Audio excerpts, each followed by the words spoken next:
talk about now some tools for implementing a strategy. Some I know we had talked about last semester. We'll talk about them again. You've probably talked about them in other classes along the way. Value chain, the balanced scorecard, and the strategy map are three of those.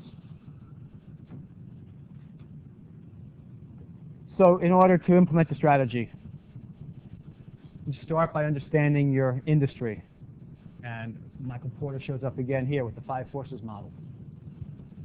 And then you do your company analysis, a SWOT analysis, which I believe all of you have seen, or most of you have seen somewhere before. Discussing how understanding your value chain, analyzing your value chain, is also a tool to understand your company. And finally, we'll talk in some detail about the balanced scorecard, and I may or may not take us to the beverages. Did we do this one? Did we do Pepsi before? Then I won't do it again. I'll make the other class listen to it. Okay. So before you understand your company, you should understand your industry.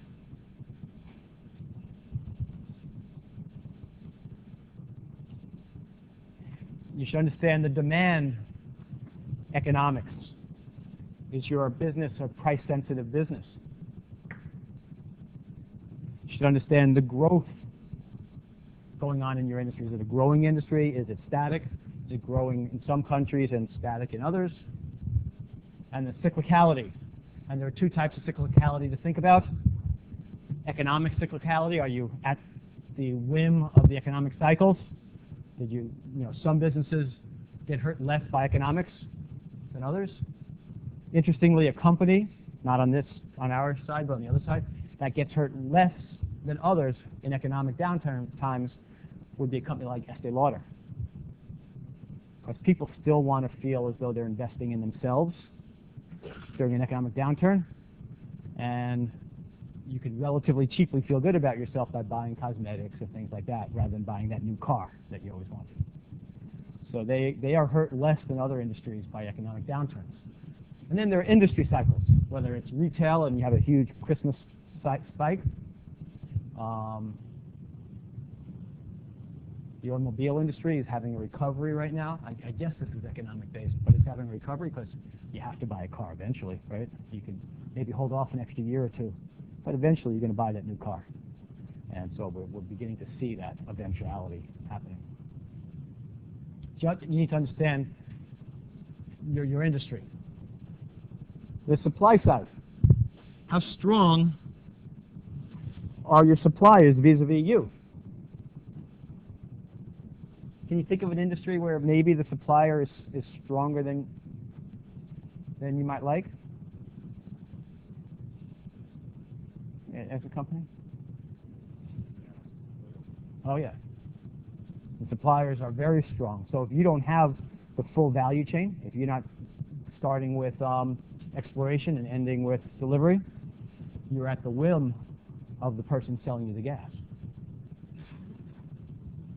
Possibly the computer company like Dell. You want to put Intel inside, so you're at some risk to Intel. Similarly, distribution channels. Some suppliers control distribution channels better than others. You all know what distribution channels are? That's a term. Is that a new term? No? Okay. What company it might be a company that really controls their distribution channel to their benefit? What's that? Well, Walmart controls it against the suppliers. How about a supplier that might have power?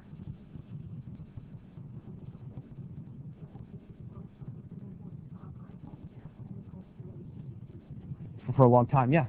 Only AT&T. Apple definitely has control over their distribution channels. Anyone in the kind of retail space? No. Who's that? Yeah, they definitely they manage price by how much they get let out in the marketplace. That's right. Yeah.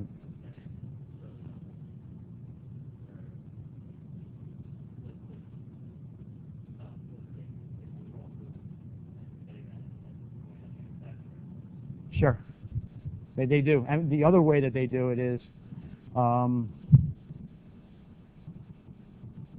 company I was thinking about was Procter & Gamble, which would be very similar to the soda companies.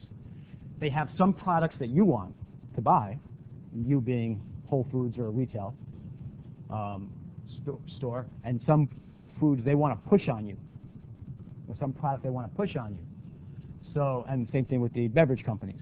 They'll make sure if you want their Pepsi, you have to buy some of their snack food.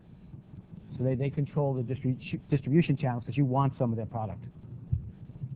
And they can push product you may not want as much into your channel.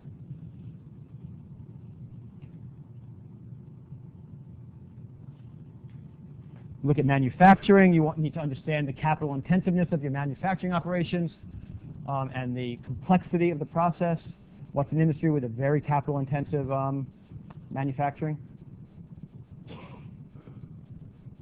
Oil, really any energy, certainly nuclear energy, very expensive.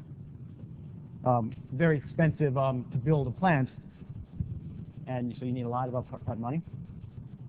Others?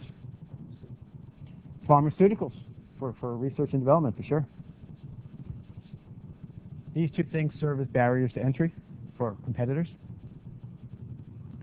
You understand marketing, your brand recognition, susceptibility to advertising, how susceptible is the marketplace to advertising, some are more so than others. And then investing and financing.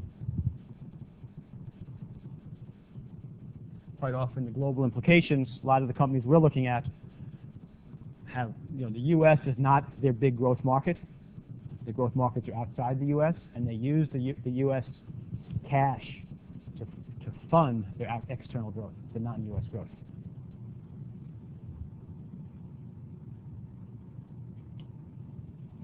And those economic analyses lead you to the 5 forces model.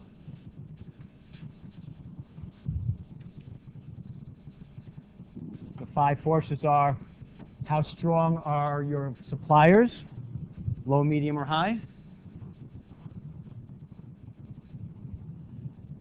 How strong are your buyers, low, medium, or high? Yes.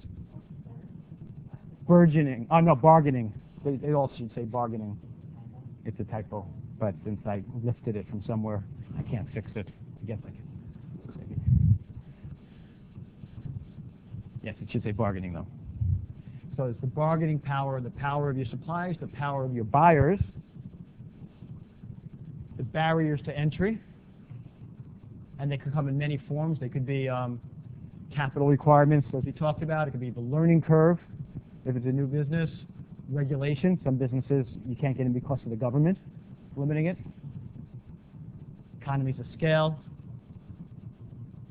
etc. The threat of substitutes. This is a hard one sometimes to think about, because you don't really know what your substitutes are all the time. I was skiing this past weekend with a friend who owns a small postcard, not that small, but a postcard company. And we talked about the five forces related to the postcard business. And he thinks he's really well positioned. He thinks so because he has a high-end postcard that others can't duplicate because it's a special manufacturing technique that only one company in England produces his cards for him with a special technique. And people are buying his card over other cards because he has to sell it at a higher price. And he just thinks he's got a great positioning. And I said, you're going to be out of business in 5 years, 10 years. What's his threat of substitute? Texting. You don't need a postcard, right? You just say, hey, I'm having a great time. Wish you were here. And I said, if you really want to have good positioning, you ought to think about how do you develop an internet product, postcard product, so that text has some feel of the location you're in. So and that was my recommendation to him. He's not going to do it.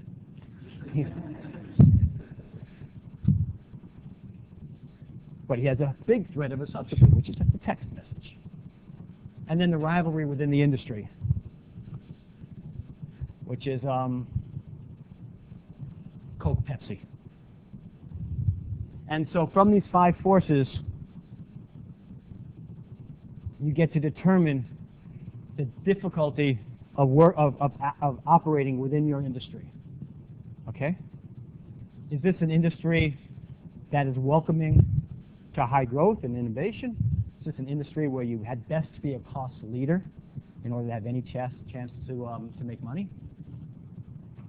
So the first thing you need to do is understand your industry. And then from that industry analysis, you can then start to understand your company. Remembering that you are still within the two general strategies, and you can implement your company strategy through a SWOT analysis with a focus on execution, and then a value chain analysis and a balanced scorecard, which we'll talk about.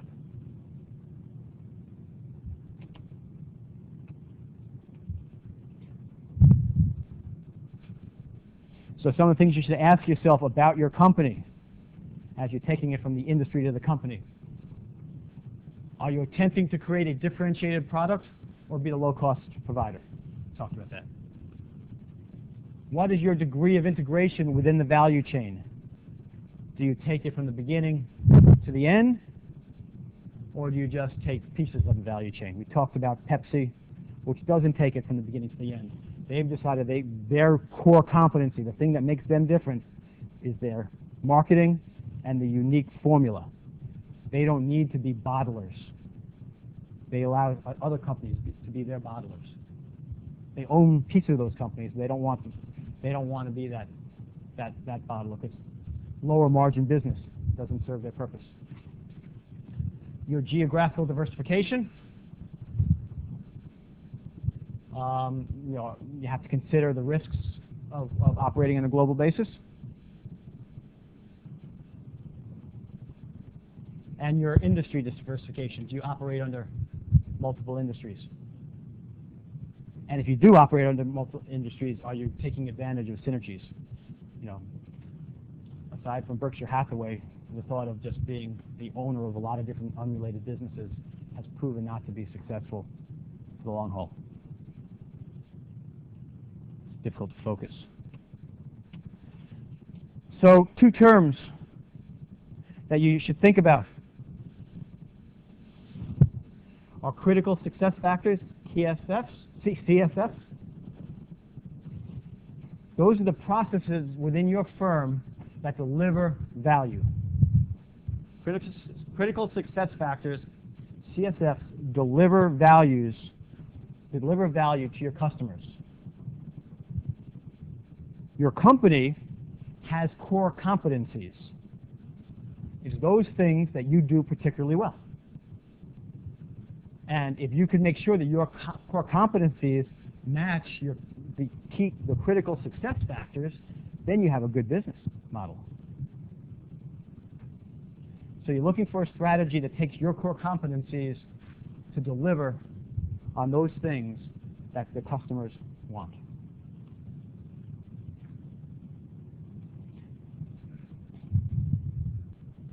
And we already talked about Walmart versus Target.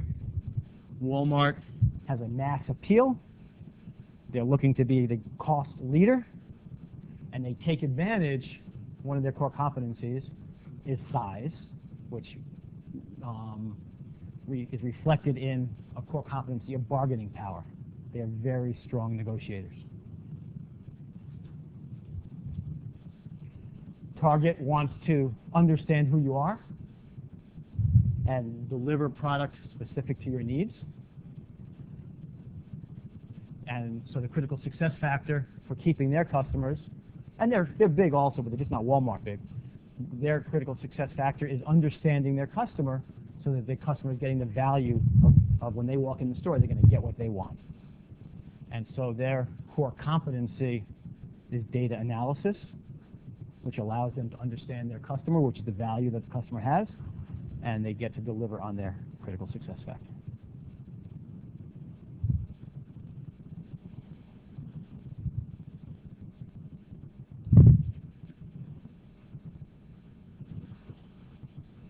And you can make a case for both of these very successful companies that as you're thinking about this flow, they're converting to wisdom.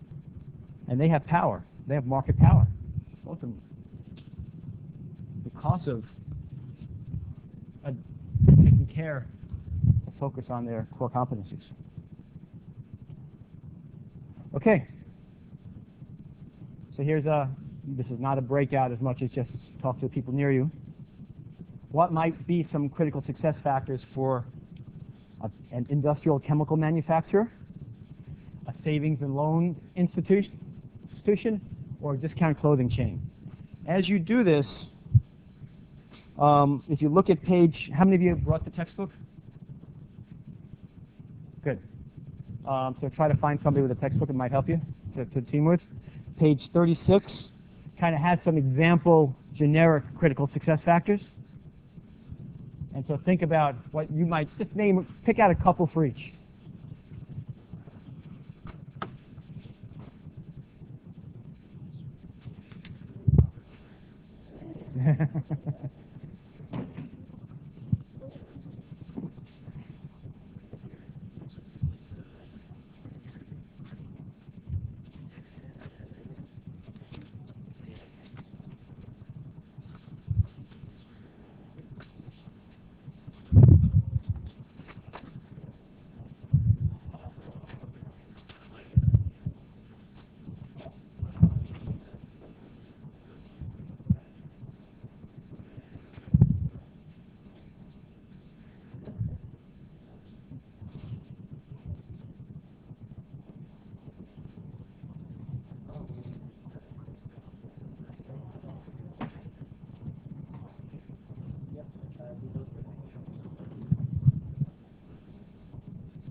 take just one more minute.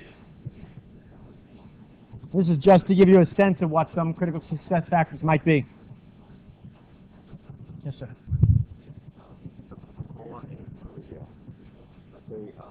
Yes, for our company. So the profits from the Korea, where they can from US or Korea? I have to understand the details on how they're transferring costs. My guess is there's taxing in Korea, and there's also taxing in the U.S.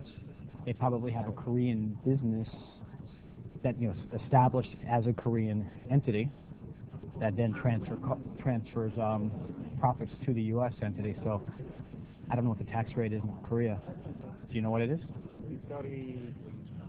Depends on type of business, like corporation, That's a little higher than ours. They may actually choose to transfer as much as they can to the U.S. for profitability. And so there are things like the formula. How much do they pay for the formula? Right? The Coke's formula. To try, maybe they want to have more profit coming into the United States from Korea by charging them more for the formula so that the U.S. is paying a lower marginal tax rate than Korea. I don't know the details though, so I don't know how they're doing it.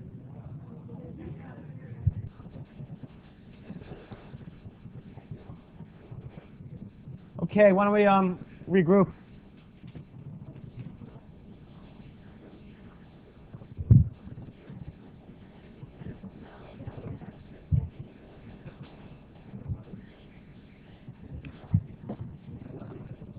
Okay, so we just need to name a couple in each category.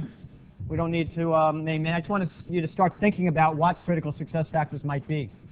So for a chemical manufacturer, it might be a critical success factor. Safety on the workplace. Say again? Product innovation. Competence. How does that convert now?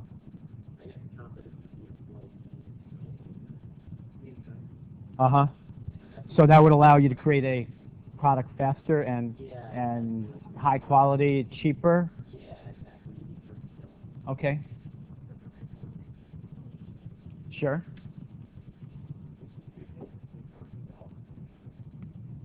So they need to have a distribution channel. They need to get product to their customers quickly. These chemicals. Sure.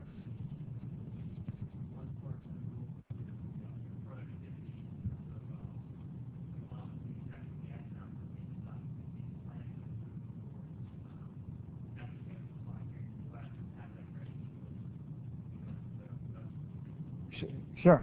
So low cost, is that what you're saying?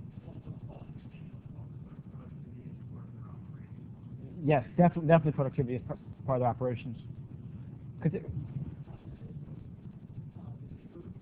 Very important, timeliness of delivery. Their products are going into other products. They become raw materials for other products, and you need to get it to them when they need it, because otherwise you're slowing down your customers and they're going to look elsewhere. Okay, let's move on to savings and loan. Anyone have any ideas on the savings and loan?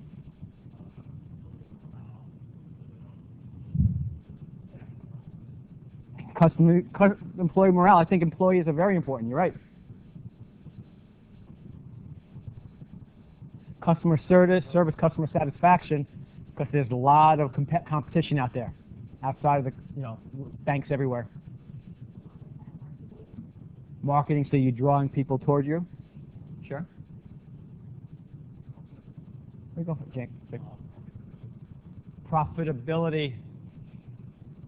I think as a key success factor, critical success factor, I guess you could have profitability. Ultimately, everyone is going for profitability at the end of the day. Quality of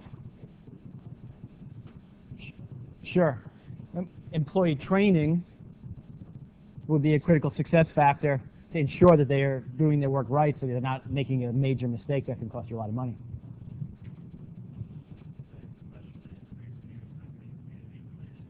Government and community relations. Always, yeah. About 20 years ago, there was a savings and loan crisis that somehow George Bush was involved in and got out of. It was before he was president. Any others for savings and loans? The reputation, yes.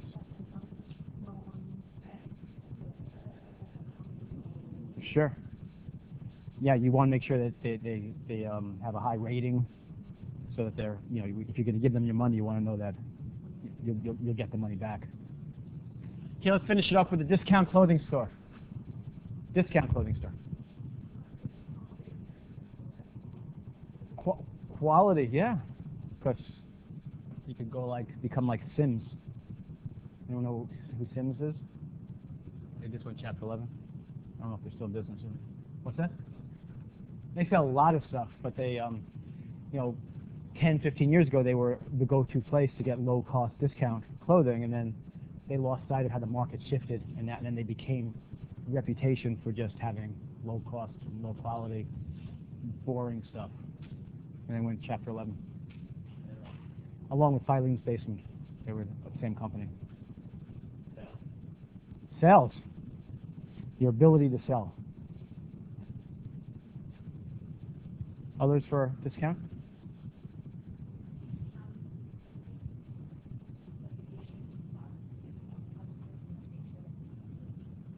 Timeless delivery, particularly if you're, let's say, an internet service. You know, if you're a walk-in store, it's a different issue. But if you're an internet discounter, you want to be able to deliver it in a timely fashion. I would say buying, buyers. It's easy to buy things cheap. It's harder to buy things cheap that other people want to buy from you and let you take a profit. That's a hard, you know, so you need to have people who have a fashion sense as well. Okay, so this is just a little exercise to get us thinking about critical success factors. And it leads to SWOT analysis, which I know you've done before.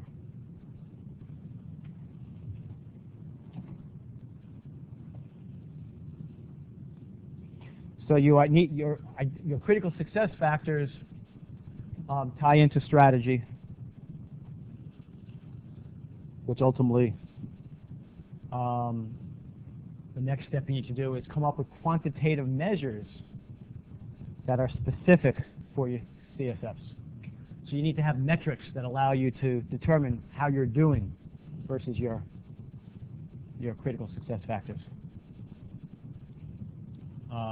If you're an innovator, number of new patents, number of design changes, number of FDA approvals. If customer service is important, number of defects, number of returns. If having a workforce that is high quality, number of training hours. So you look for metrics that will allow you to determine whether you're actually organized for success against your critical success factors. So remember, you want to turn these critical success factors into core competencies. So you have to do things within the organization that are going to allow that to happen. So a SWOT analysis allows you to look at your strengths and your weaknesses, the opportunities to your business and the threats to your business. Some of the things we already talked about, whether the barriers to entry, intensity of rivalry, etc. So you do an analysis to determine where are you positioned within your industry. How well are your core competencies matching your critical success factors? So you look where you're strong, where you're weak, and then where you're weak, you have to decide what are you going to do about it.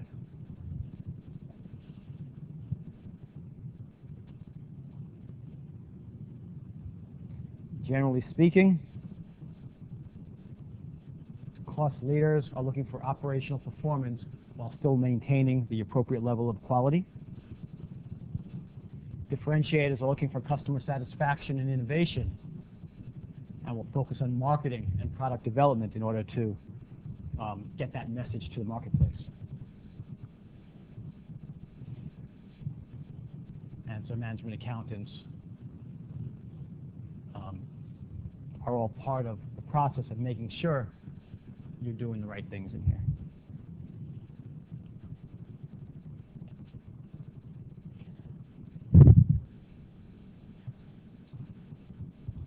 The next step in understanding your company is to do a value chain analysis, starting with securing raw materials, actually starting with research and development. These are backwards.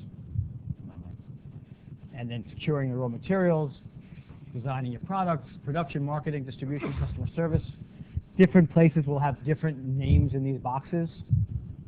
But generally speaking, the value chain is from the very beginning to the very end. If you think of McDonald's, it could start with, do they choose to own the farms, to do they choose to own the franchises at the end.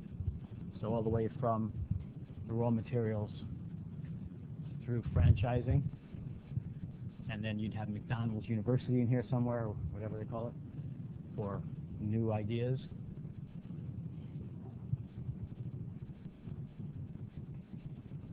Okay, so that's the value chain.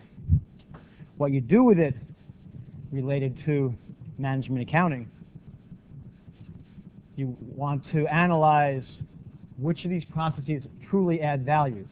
I've used the Pepsi example. Pepsi's decided that the bottling process doesn't add enough value for them to want to run it themselves.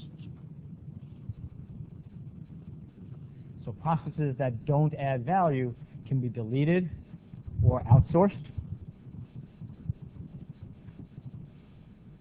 So you would start by having critical success factors, not just for the company as a whole, but within each of these value chain steps.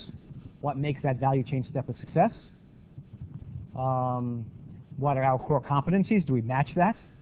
If we do match it, then we keep that value chain step.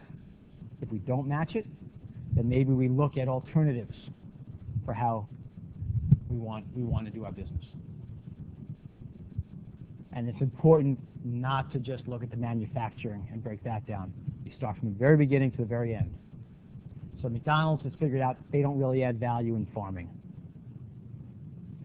They even would say they don't add value in the production of a lot of their foodstuffs. They don't actually bake the rolls themselves. They have bakeries that adhere to their standards to do that. They're really in the middle, right? They want the marketing and distribution and things of that nature. But let, for the most part, others even be franchisees.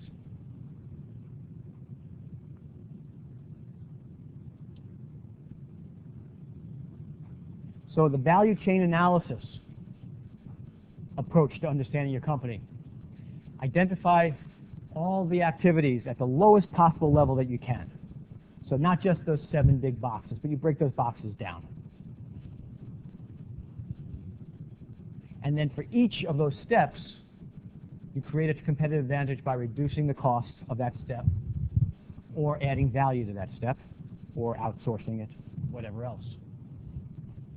So you do an analysis that really understands each step in the value chain and figure out what you can do to make that an important step within your company's profitability.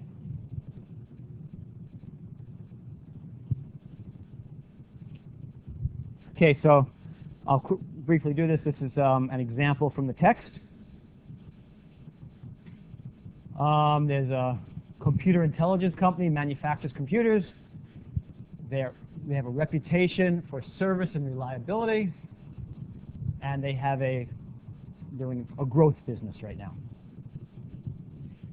And they compete on differentiation. They want to figure out whether they can reduce costs. So they have 2 options. One is to stay as they are, and the second option is to outsource two functions.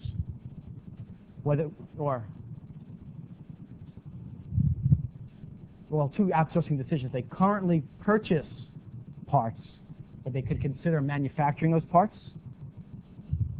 And they currently provide service internally, but they can consider outsourcing service.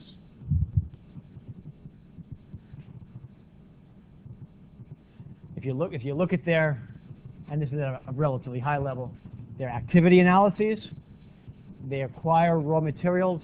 That doesn't change for either of the two options. They manufacture computer chips. They don't really do the manufacturing right now, or they don't plan on doing it in the future. They manufacturing some components. They currently purchase these components for $300 per unit. In the future, they could potentially manufacture them for $190 per unit, plus $55,000 a month. So a variable and a fixed component. Assembly would be the same in either scenario. And then marketing, distribution, and servicing, they pay $175,000 per month for employees to do it. In the future, they can contract out for $130 a month, $130 per unit for servicing. So the bottom line,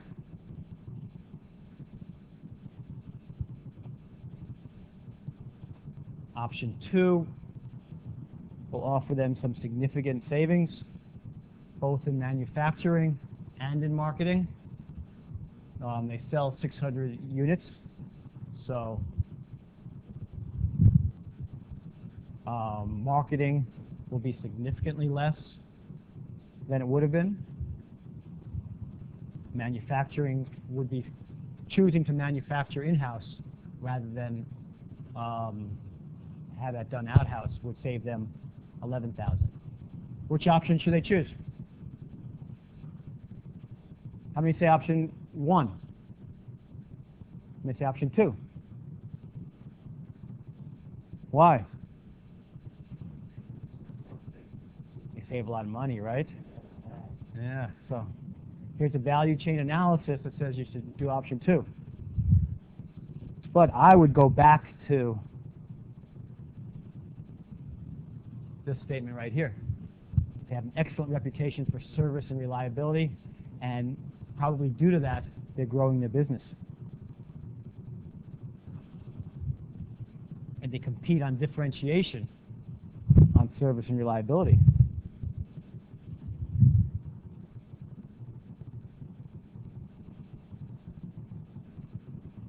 If you do option 2, you're giving up your core competency.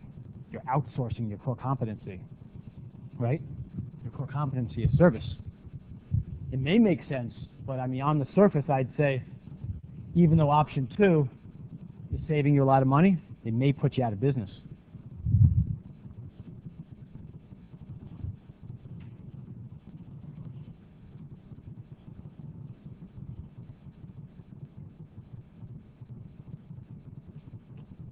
So, and this is what this says. So the main decision should be company strategy. And make sure that these decisions that you make as you analyze your value chain work within the company strategy. And while the textbook doesn't say this, I'd say you may want to consider the insourcing of the components. Maybe it's not enough of a saving. By insourcing the components, it was saving $11,000. But if you believe you could do it as well as you could do it out from having someone else develop those components, that might be worth doing. So you may want to take part of option 2.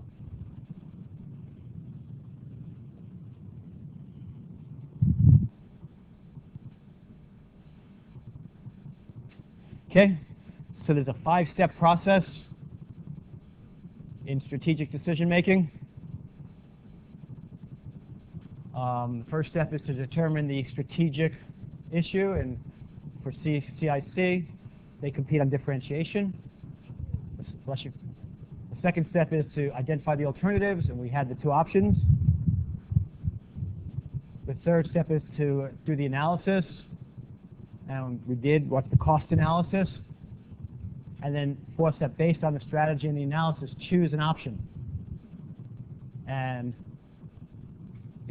because of the strategy, you'd support not making the switch. Now, I'd question also, why are you even doing this analysis? If you know you don't want to outsource your service, why do you even consider it?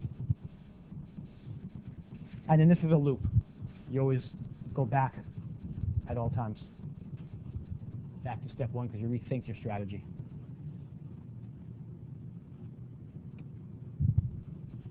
The balanced scorecard. Okay, so the balanced scorecard looks at 4 things. We're used to looking only at financial perspective. That's what we do. And for financial perspectives, we're looking at financial measures. We need to look at 3 other perspectives in a balanced scorecard. The customer, as measured somehow by customer satisfaction. Operations, as measured by productivity, speed of delivery, quality, etc. And then your employee innovation. How do you continue to improve? Training, patents. So you look for metrics in these 4 categories. And I'm not going to read these to you. It's in the text. But when a firm develops a balanced scorecard, it'll have as many as 25 to 100 critical success factors and associated metrics that they're looking at. So it's from 25 to 100. And I've seen these balanced scorecards come out in many different ways. Sometimes it's a dashboard kind of thing that's reasonably up to date. And senior management can just go online, look at a balanced scorecard with a dashboard. Think of a dashboard. Think of like, I don't know, the YMCA when they have like a thermometer and they're trying to get 100% of donations or whatever. So they'd have something as simple as that, because senior managers can't think in detail. So they show them, hey, we're 85% of the way to where we want to be in learning and growth. And if they're not happy with that 85%, they can then click on a button and see the details where they're coming up short. So the balanced scorecard is a tool for ensuring that the organization is implementing the strategies that senior management has put forward. And you could have balanced scorecards not only across the company, you could have it division by division, processing unit by processing unit. So it could be, a factory within the company could have their own balanced scorecard.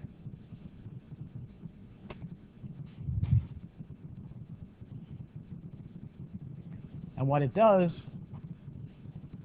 it measures the success in implementing a strategy.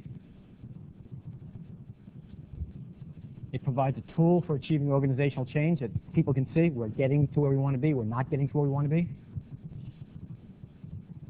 It's used for compensation. How have you done across all 4 parameters? And ultimately, if done right, it aligns managers with strategy.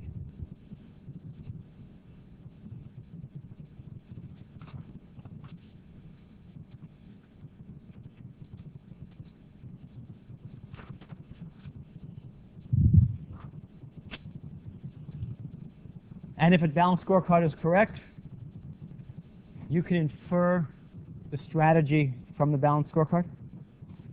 And certainly the strategy should derive the balanced scorecard. So if you're a cost leader, you're going to see more of an emphasis on operations. If you're a differentiator, you'd probably see more of an emphasis on the customer and on employee training.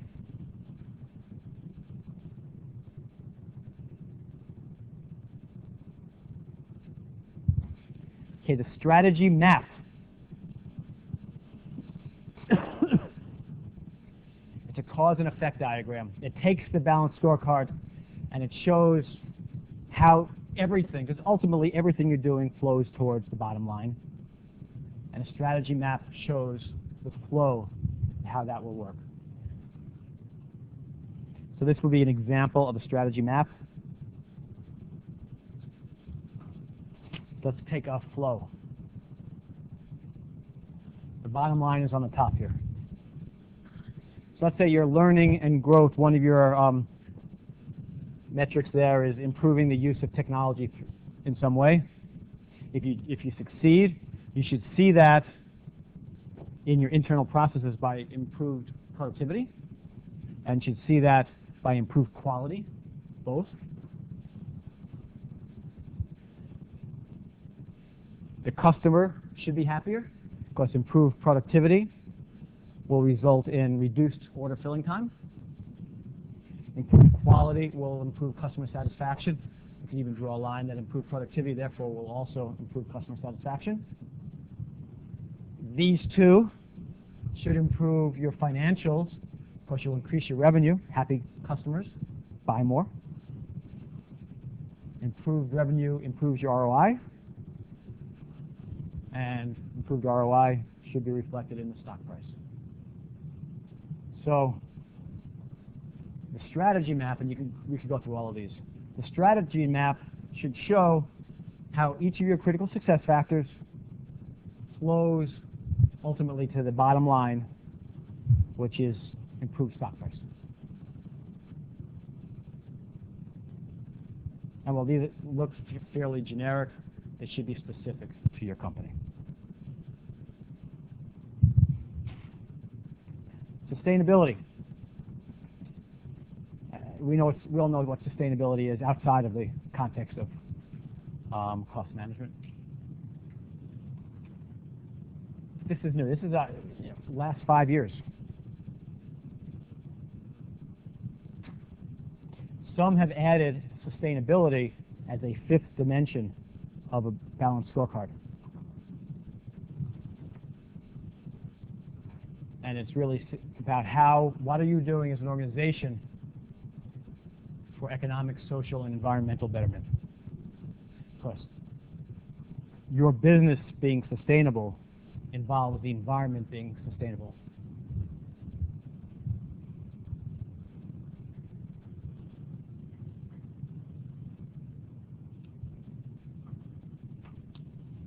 An example from the text. Patagonia. They were considering selling a new shirt, and they view themselves as a very environmentally sensitive company. They were going to use wool from New Zealand. They were going to process that wool in Japan. They were going to then ship the processed wool to LA, where it would be sewn. It would then be packaged in Reno and then distributed all over the world. They calculated that the average new shirt was going to travel 16,280 miles to be sold from start to finish. That was going to result in 47 pounds of carbon to be emitted. There's going to be waste that was greater than the weight of the shirt, and ultimately use 89 megajoules. So did they go ahead? No. Well, yes, part of it, absolutely a good question. That I don't believe that each individual shirt, if you're shipping crates, I believe that to be true. But the message is here, right? I agree with you. So they did not go ahead with the shirt. That's an example of a company that looks at things from a sustainability perspective, makes a decision.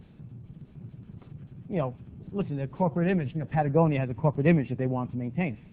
They may be doing it because the owners truly care, or they may be doing it because they recognize their long-term viability as a company involves them keeping to this core competency, which is caring about sustainability.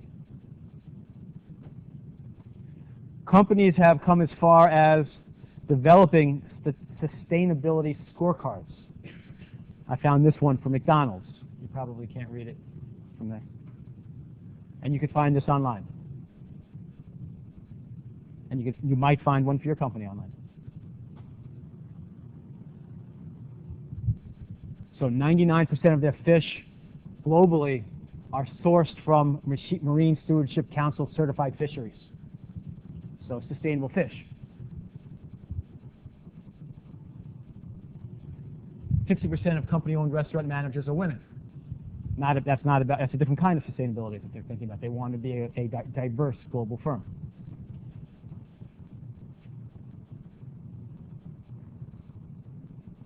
They have 7 hamburger universities.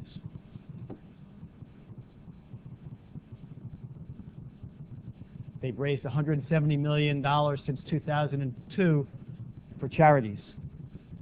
So that's a sustainability scorecard that McDonald's is proud of, so they've chosen to advertise.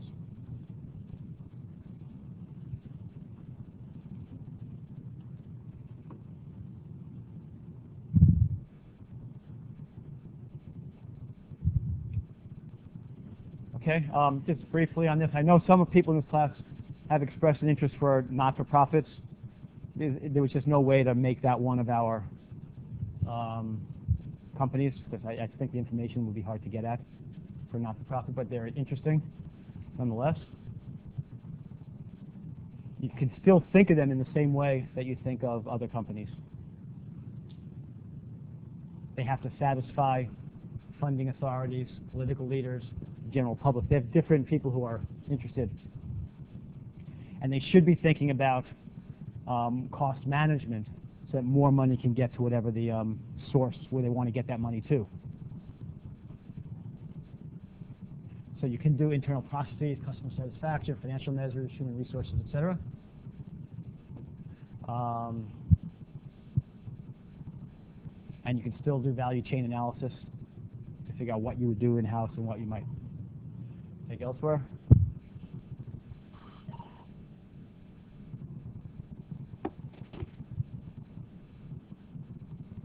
Okay, so you can do balanced scorecards and all these analyses for not-for-profits.